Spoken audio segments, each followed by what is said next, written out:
والصلاة والسلام على اشرف الانبیاء والمرسلین سیدنا محمد خاتم النبیین وعلى آلہ وصحبہ اجمعین۔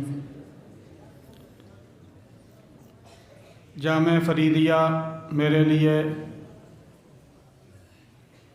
ایک انتہائی محبت اور مسرت کی جگہ ہے کہ جہاں آتا ہوں تو دل کو ایک سکون ملتا ہے، اس لیے کہ یہ میرا بھی مادر علمی رہا ہے۔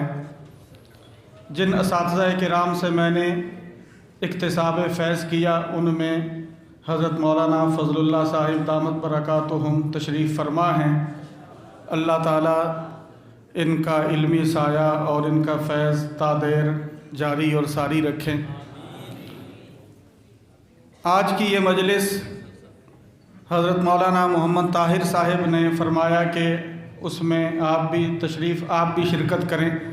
آج کی یہ مجلس جو طلباء میں تقریر اور خطابت کا فن اجاگر کرنے کے لیے رکھی گئی ہے، یہ محافل اس طرح کے تقریری مقابلے اس میں مقصود یہ ہوتا ہے کہ طلباء کرام میں یہ فن اجاگر ہو اور طلباء میں یہ فن، اس کی مہارت ان کے اندر پیدا ہو۔